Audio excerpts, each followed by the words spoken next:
Hello, everyone. This is the Ophthalmology Business Podcast, where we help you develop your ideal practice with help of other doctors and experts. The topics we cover include marketing, management, leadership, recruitment, HR, mindset, and more. I am Naren Arulraja, the founder and one of the co-hosts of this podcast. Every listener of this podcast is welcome to join the Ophthalmology Business Academy, www.obacademy.org. The membership is on us, and it's our gift to you.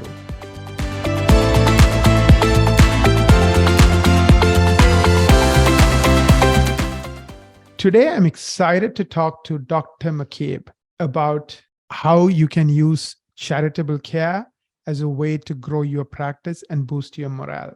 Dr. McCabe, before we dive into the topic, can you tell us a little bit about yourself? Who are you? What got you into medicine? What got you into ophthalmology?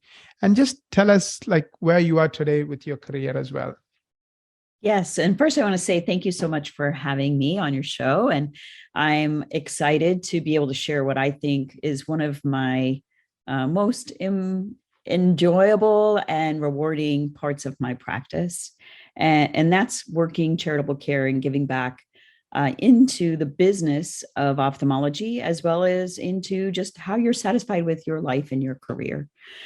But I'm an ophthalmologist on the west coast of Florida. I actually grew up in the Northeast in New Hampshire, did my undergraduate training in Florida in marine biology, and eventually went to medical school in Wisconsin, back to Florida at Bascom Palmer for ophthalmology residency. Practiced for 10 years ophthalmology in the Midwest in Indiana, and now I've been back in Florida for another 13 years doing cataract and refractive surgery primarily on the west coast of Florida in a multi-specialty practice. And I have to say that since childhood, I've had a passion for giving back and for missions. We had people from many different countries come and stay with us. When I was a child, we didn't really travel a lot of places, but we had a lot of people come and stay with us. And even in medical school and during my residency training, I was able to do some more construction and physical types of mission work at that time in South and Central America. But since completing my residency, I've really focused on more charitable care here in the United States with ophthalmology, but also globally. Thank you, Doctor. That's, I'm glad you are with us today, and we're going to be talking about a really important topic of how can charitable care help you, grow your practice, and at the same time, create a sense of purpose and a sense of mission, and give everyone in your team something to look up to and look forward to. So let me start by asking you the first question I have. What are the benefits to an ophthalmology practice of any type of care that's done as a service, meaning not as a profit center, but rather as a way to give back? So I think that the benefits are sort of multifactorial. So it can seem counterintuitive to give away services or care without cost as a business model for growth. But there are many ways that are maybe a little bit less tangible to understand that it benefits your practice. You can give back locally, and there are lots of different mechanisms for doing that, like Eye Care America or RAM, which is Remote Area Medical, both of which we've participated in here. And that is something that your community can recognize as a way of you caring about patients who just don't have access to appropriate coverage for them. Maybe they're undercovered as far as their insurance goes, may not have access to some of the services that are available locally to get them the appropriate care that they need in a timely fashion. And so when you are out in your community as a team and even as an individual, but representing your practice, it's something that boosts and elevates your position in your community. People understand you care about the community more than just as a profit center, as a business, but as a member that's wanting to elevate the care in your local area. So I think that's one thing, the PR aspect of it. You also have the ability to invite team members of yours, staff, other doctors, even administrators, to participate in a project that gives back. And it's that shared mission and purpose on a day, sometimes separate from a day that you would be providing care, in the case of remote area medical, that really binds people together, that shared experience where they feel more like they're committed to each other, almost like a team building experience, and that they understand the commitment of the practice is maybe in alignment with what you have in your mission and your vision statement for the practice of elevating the health of the population around you. Makes sense. Can you give me like some parameters on, of course, you don't want to do too much of it, right? Because then, A, it's going to be expensive, and B, it may not, like beyond a certain point, it may not have benefits to you as a practice owner. What do you think is the right amount of free care? Like, is it once a year? Is it in terms of dollars, or like, how do you define it? Like, in your experience? You raise a really important point, because, what you don't want to do is create a situation where it is something that's financially burdensome to the practice, or in other ways, maybe negatively impacts what you can do. Either, we only have a finite number of funds to run our business, to support our staff, to offer benefits, to buy new equipment and things like that. And you definitely don't want to drag that part of the practice down by things that you're trying to elevate within your community. And so you have to really sit down and think about that. Now, luckily, resources like Remote Area Medical and Eye Care America both have support. Eye Care America has support in the fact that they can provide the supplies and things that are necessary for surgery, so you're not out the viscoelastic and the IOL and things like that. And Remote Area Medical is generally just asking for volunteer time.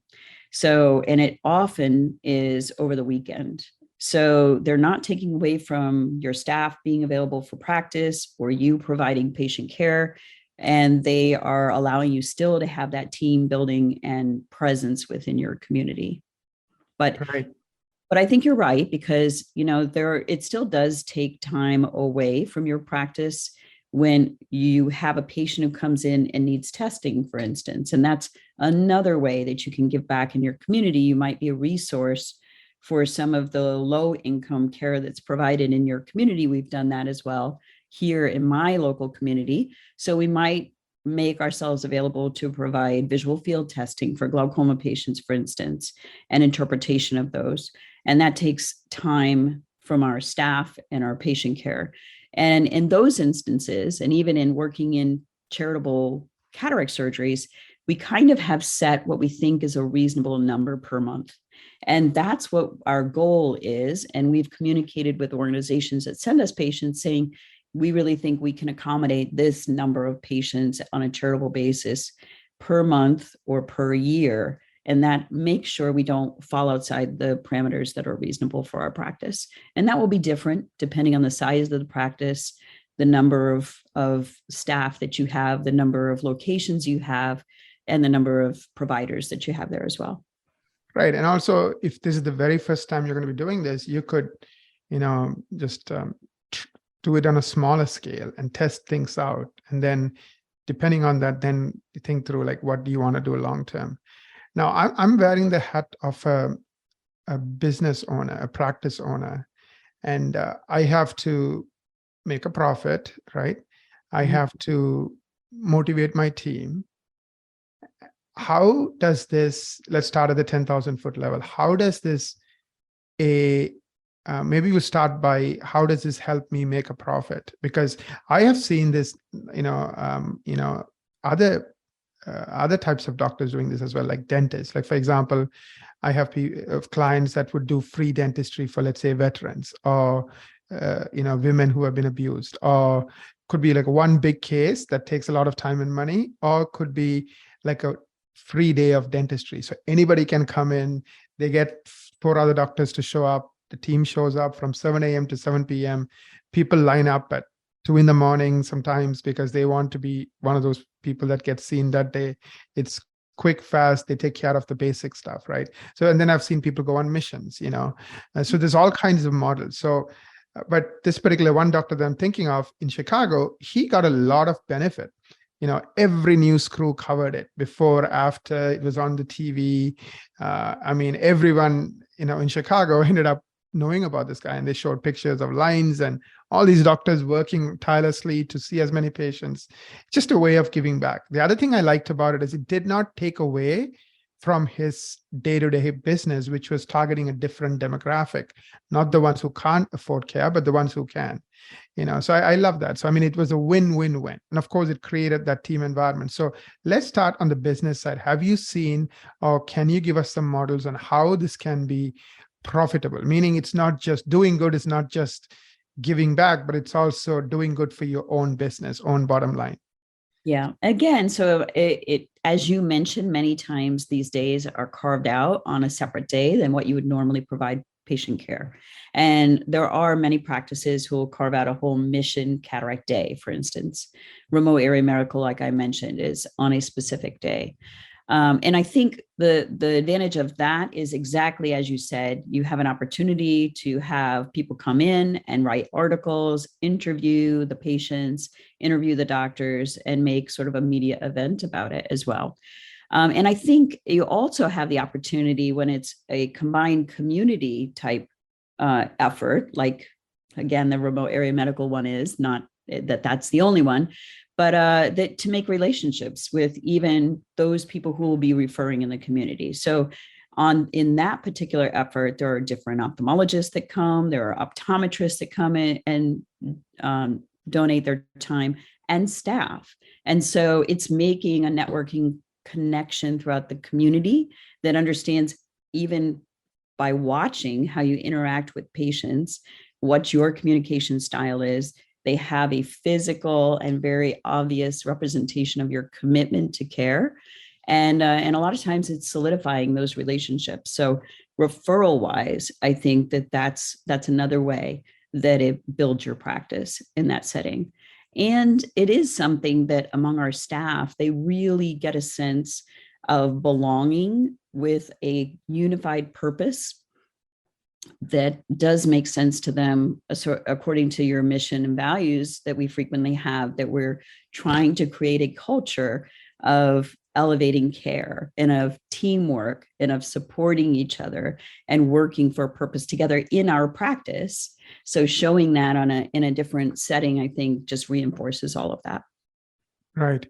Before we go deeper into the impact it has on your team, there's a couple of other things that just came to my mind on helping you with profits. Like, you could have a page on your website dedicated to all the mission work you have done, right? I mean, there's a lot of people who would, support or pick a doctor who is doing good for the community, not just only, lining his or her pocket. So I think it creates a huge perception, right? So you could have, a page dedicated where you include all these things you have done and the media stories and everything else. And so it can be like something that keeps adding, like a library, almost like a charitable library, so to speak. And I love that referral angle that you mentioned, because I mean, when you give together, it's almost like, I mean, a lot of people join the Rotary Club, right? And of course they give back, but one of the benefits they get is there are other business owners in that group who now see them as like-minded people with similar values, similar commitments, and want to help each other out. So for 30 years, 25 years, they support each other. I need a lawyer, I'm going to refer to my Rotary friend, or, I'm going to refer to my ophthalmologist because, I know him, I trust him, he's a good guy, so, or she. So, I think these points you made are excellent. So it's not just a matter of just giving for the sake of giving, it's really good for business. Now, let's switch gears. Everyone that I know of who's an ophthalmologist and everyone who's a team member who works in ophthalmology office, they get into medicine to help others, to make a difference for others. So it's almost like in the DNA of these individuals who get into, anything to do with healthcare, right? Because it's not fun. It's a lot of work, it's just, and unfortunately, or fortunately, however you want to look at it, there's more demand than supply. So there's fewer people doing more than they can handle in a reasonable day. So it's tiring, and it's kind of difficult. So talk to me about this idea of purpose. Like, how does this create a purpose? And share your experiences, like, maybe before or without this type of cause versus with this type of cause, how it changes the culture. Yeah. So I think that that's a big part of it, is that, so many things that we do during our day, they're rushed. We have, you're exactly right, more work than we have manpower to handle the work. And patient expectations are high. The patient experience is a huge part of it. And sometimes all of that can be rather, not as uplifting as we would want it to be throughout the day. But when you have patients who have a really desperate need, which in these charitable settings that often is the case, they're not coming in with their barely beginning of a cataract, and their greatest desire is to be glasses free, not really that they are so disabled at this time, which is many of our patients. But these patients are patients who often come in with a family member because they can't ambulate by themselves, because they are really legally blind. They're not able to do their activities of daily living. They're not able to do things that they found that were contributing to their family and their community before. Now they have to accept help for everything. And this really came home to me with an experience that I had. It was taking care of a patient who didn't have good access to care. It happened to be a patient we were just working into our normal schedule. And it was a patient who was bilaterally blind with their cataracts. It was a woman who wasn't even really that old. I think she was in her late 50s, but she was bilaterally blind. She was also diabetic. And her daughter was bringing her in for her second eye. I had just done her first eye cataract surgery, and she was happy to have had it done. But it was really the impact to me was in the preoperative area, talking to the daughter, because the daughter started getting very teary-eyed, started crying and saying, you don't really realize how this surgery for my mom has changed my life. Mm. She said, I have a young child. My life before was that I would get up early in the morning. I would take care of my child before work. I would also get my mom ready for the day. I would make sure everything was set for her. I took care of my mother. I would go to take my child to daycare. I would go to work. I would come home, pick up my child from daycare, take care of my mom, bathe her, feed her, get everything done for her and my child, and go to bed exhausted. And now my mom is helping me. She takes care of herself and she can help me with my child. And my life has completely changed. And it's all because my mom got her vision back again. So she's not dependent on me to take care of her, and she can help me with what I need in my life. And to me, like, I hadn't really thought, although I obviously knew of the impact on the individual in helping them see better, but I hadn't thought of that ripple effect of how it also impacts their caregiver. It impacts their community. If they're able to give back again to their community, maybe they're able to be employed again. So another case was a woman who also needed charitable care, who actually ended up, she was a school bus driver part-time, and she was legally blind and driving a school bus and just didn't have access to care. And we were able to obviously help her to maintain her employment, but also to be a safer driver. So those are things that it's like, oh, this sometimes has a much bigger impact than we think it does. And, that's just when we do one or two cases as we're able to and fit them into our practice. But it's even a different experience when you go outside of the country. And that's another thing I can speak to here in a moment. Absolutely. This is very powerful, right? I mean, the ophthalmologists, I would say, are lucky because something they do for, an hour or however long it takes could change somebody's next 20 years. And like you said, everyone around that person's next 20 years, right? I mean, like that wonderful example you shared about that daughter and her young child and how it impacted their life in a massive way, right? It's so amazing and powerful. So I guess I'm starting to visualize how this would impact your team. So you are the leader, I mean, your team would want to jump out of bed and come to work because this is what you do. And of course, you don't appreciate it as much when it's, not that severe cases like most of the, insurance or fee paying patients, and who are so demanding, and oh, you're 10 minutes late and they're upset with you and all that stuff that happens in terms of expectations, which has nothing to do with ophthalmology. It's everything to do with just all the other stuff, right? And here Right. you have someone who just is crying, and it just changes their life. Yeah. So I And think it's a great way to kind of bring it out, just because you can preach this all day long, but till you experience it, I mean, as a team member, as a doctor, you don't really realize it, right? Am I correct? Or absolutely. And I just want to say that that experience it's like that on steroids when you take a team to an underserved country and decide that you look, we're going to go somewhere else where there is much, more restricted care or more difficulty with access to care. And so when we do see patients in those settings, they're almost uniformly, blinding cataracts or very advanced disease. And then every single case that you see during the day has that wow, huge impact. And you see how in some of these settings, it really makes life dangerous and difficult to not be able to be sighted. And that when you just restore that, it changes the whole picture for that patient, for their community, for their family. And it happens over and over and over and over again in those settings.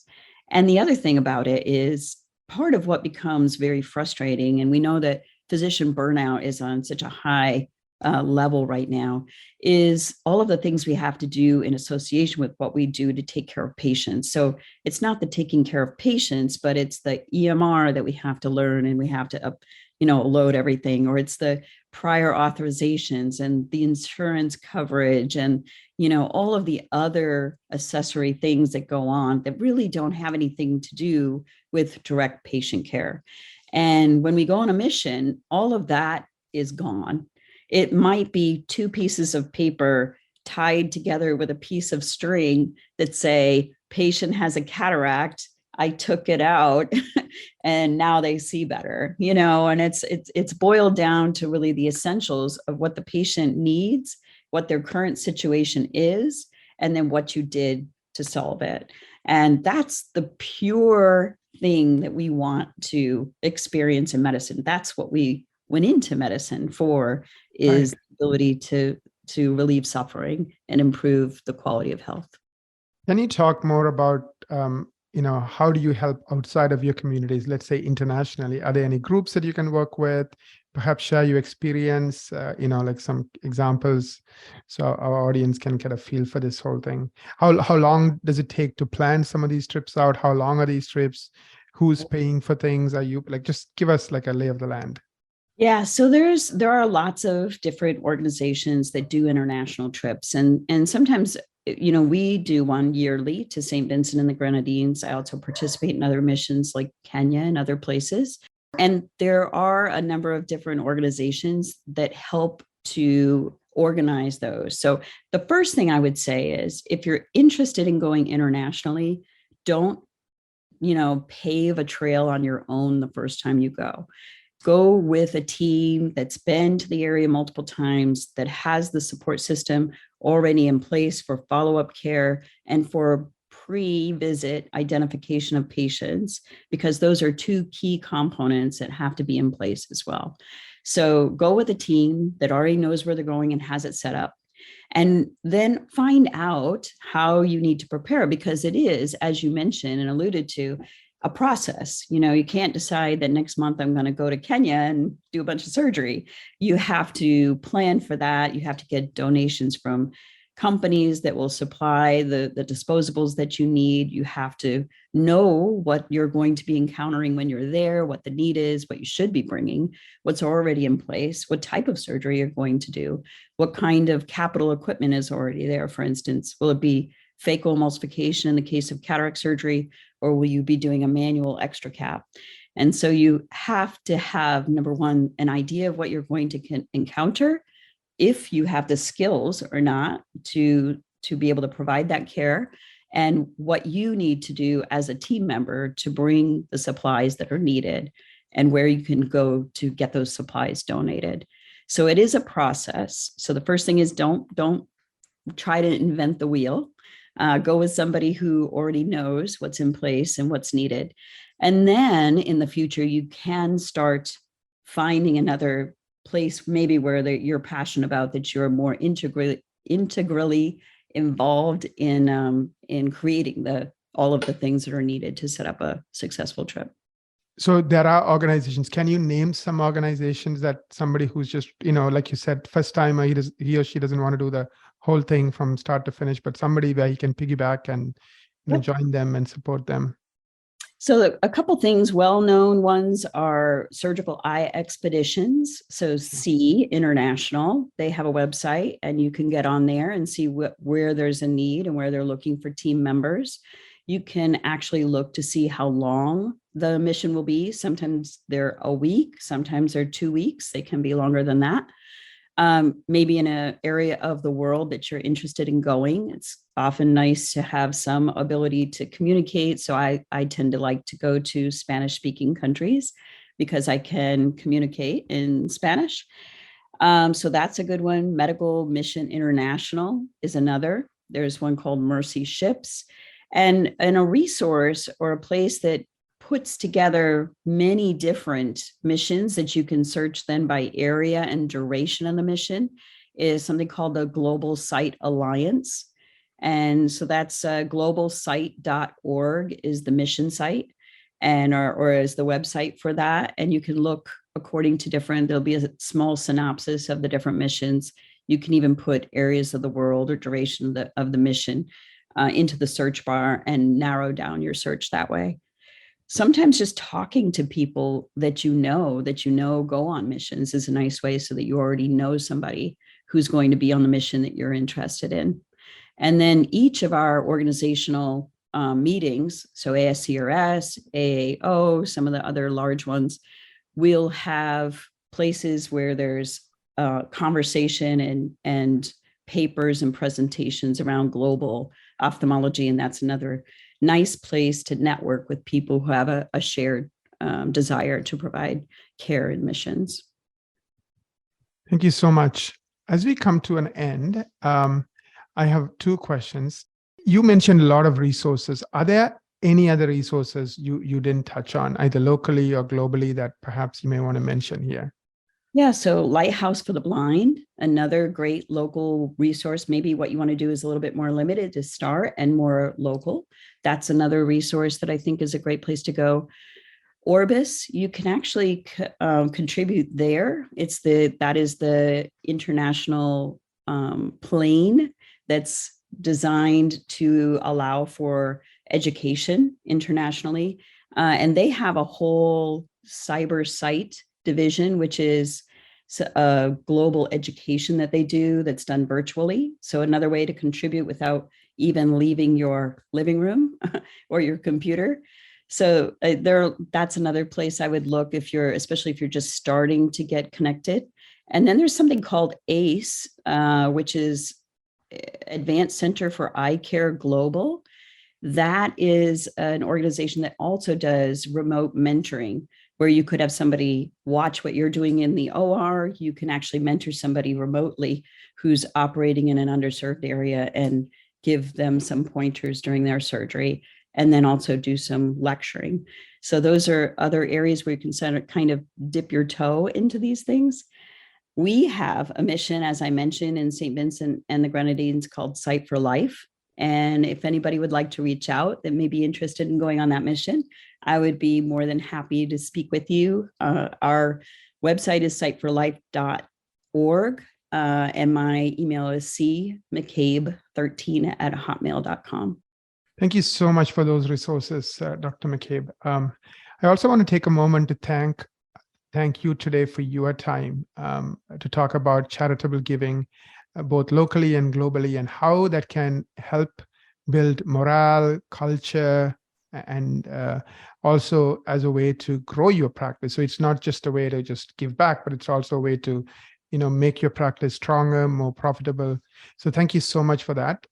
Before I wrap up, any final thoughts from you, Doctor? Yeah, I would just say, I really believe that I have gained more than I've given on every single one of these missions and experiences of charitable care. You will take back new skills, new flexibility, and new ways of interacting with your colleagues and with patients if you decide to participate. It's always one of those win-win-win situations, and I feel like I'm a big winner in all of this. Yeah, and I bet you feel more motivated, more energized, because you kind of reminds you on why you got into medicine in the first place, right? And Absolutely. And you feel good about waking up every morning and doing what you need to do, even the paperwork and all the other things you have to deal with. Definitely refocuses everything. Absolutely. Thank you so much, Doctor. Appreciate your time and your expertise, and of course the topic. I think it's a great topic, and thank you for bringing it up. I also want to take a moment to thank our listeners. We appreciate each and every one of you. We cannot do what we do without you. If you like the podcast, please share it with your friends and on social media. Also, please don't forget to write a review on iTunes or Google Play. Your reviews will help other doctors and practice owners find us. Till we meet again, wishing all of you an amazing week ahead.